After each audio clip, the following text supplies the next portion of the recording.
ఆంధ్రప్రదేశ్లో అన్ని ప్రాంతాల్లోనూ స్టార్ హోటల్స్ నిర్మించడానికి ముందుకు రావడానికి కారణం ఈ ప్రభుత్వం తీసుకుంటున్నటువంటి ప్రత్యేకమైన.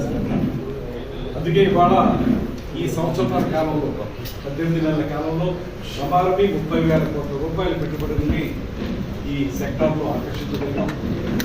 అంతకుముందు మేము నిర్వహించినటువంటి విజయవాడ, విశాఖపట్నం, ఢిల్లీ తదితర ప్రాంతాల్లో ఏర్పాటు చేసినటువంటి తిరుపతి ప్రాంతాల్లో ఏర్పాటు చేసినటువంటి పెట్టుబడిదారుల సదస్సులు అనేక మంది నిర్వహించారు. దాంతోపాటు మన సిఐఐ విశాఖపట్నంలో జరిగిన కార్యక్రమంలో కూడా అనేక మంది పెట్టుబడిదారులు ముందుకు రావడం జరిగింది.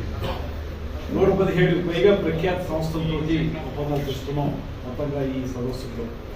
అదేవిధంగా 27 ప్రాజెక్టులకి SIPB state investment promotion board అంటారు. ఆ స్టేట్ ఇన్వెస్ట్మెంట్ ప్రమోషన్ బోర్డులో ముఖ్యమంత్రి గారు ఇతర మంత్రులు ఉంటారు. 27 ప్రాజెక్టులు, కొత్త ప్రాజెక్టులకి అనుమతులు తీసుకోవడం జరిగింది. అందులో 3 ప్రాజెక్టులు ప్రారంభానికి సిద్ధంగా ఉన్నాయి.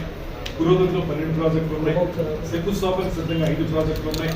7 ప్రాజెక్టులు భూకేటాలను పూర్తయ్యాయి. వీటి ద్వారా పర్యాటకుల అందుబాటులోకి 4,838 రూములు అందుబాటులోకి వస్తున్నాయి. ఇవి పర్యాటక రంగంలో పెద్ద ఎత్తున ఈ మధ్యకాలంలో వచ్చినటువంటి. ఎందువల్లంటే ఎవరైనా పర్యాటకులు వస్తే వారికి వసతి సౌకర్యం లేకపోతే వారు ఒక రోజుతోనే తిరిగి వెళ్ళిపోతారు. వారిని ఒక 2-3 రోజులు ఉంచాలంటే మాత్రం వసతి సౌకర్యం కల్పించాలి. అందుకే ఈ 5 సంవత్సరాల కాలంలో 50,000 రూములు ఉండాలి. అందులో భాగంగా ఈ 12 నెలల కాలంలో, 18 నెలల కాలంలోనే 4,830 రూముల్ని మనం తీసుకురావడం జరిగింది. దాదాపు 1,22,637 మందికి ఉద్యోగాల సృష్టికి మార్గం సుగమం చేశాం. ఎందువల్లంటే ఎప్పుడైతే పర్యాటక రంగం అభివృద్ధి చెందుతుందో ప్రతిభ అన్ని సెక్టార్ల కంటే కూడా ఎక్కువగా ఉద్యోగాలు కల్పన చేసే అవకాశం పర్యాటక రంగానికి ఉంది.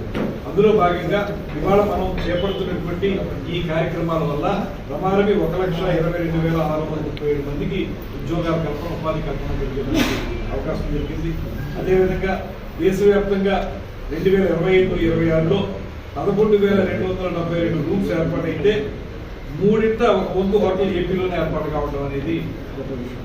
11,272 దేశం మొత్తం మీద, మన దగ్గర ఒక్కటే 4,397 మొత్తం రూములు ఏర్పాటు చేసుకున్నాం. 8 పర్యాటక ప్రాంతాలని 428 కోట్లతోటి గ్రాంట్లు సాధించారు.